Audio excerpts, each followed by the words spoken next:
Chicago Bridge and Iron is an old line manufacturing company in a very modern business, turning natural gas into liquid form for shipping around the world.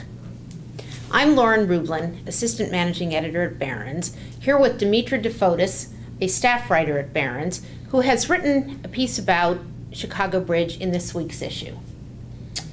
Dimitra, what does the company do? Not exactly build bridges. It doesn't build bridges. Its name is really a misnomer.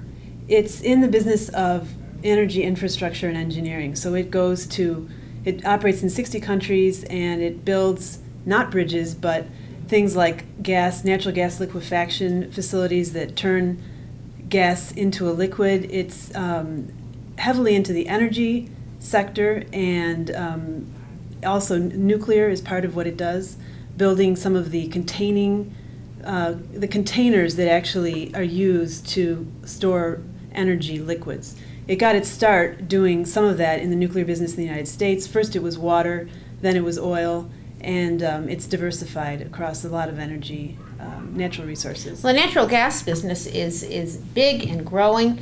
What does this business look like going out 10 years or so?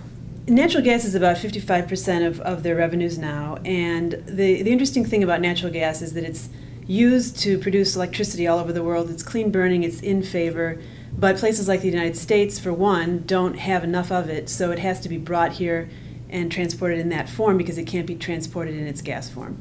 So looking out, the International Energy Association thinks that there will be about 2% growth in demand by 2030 in natural gas, which sounds like a small number. That's 2% a year.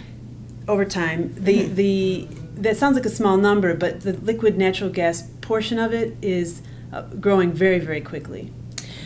Here's a question. If the company is growing, it's supposed to earn roughly $3 this year, absent a special charge, and a bit more than that last year. Why is the stock down almost 50% in the past couple of months? Unlike a lot of the companies in its sector, its competitors, this company, I think, has lost some credibility because they've had cost overruns at a big natural gas project, two of them in fact in the UK, where they had a lot of labor overruns compounded by weather problems, and so the stock is down more than others in the sector.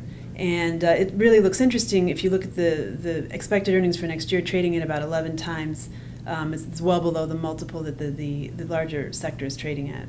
What could the stock do over time, do you think? Well, I talked to one analyst who thinks that it could reach 75, and it's trading around the mid-30s now, so it could move up quite a bit.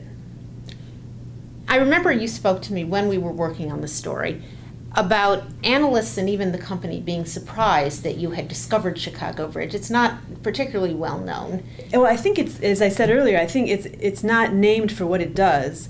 It's covered reasonably well on Wall Street, but it's one of many players, and it has its own expertise. Each of these companies, from KBR to Fluor, has its own end market that it's concentrated in, and Chicago Bridge, because of these missteps, looks like one of the best opportunities in the engineering and construction sector. Sounds like a good story. Thank you, Dimitra. I'm Lauren Rublin for Barron's.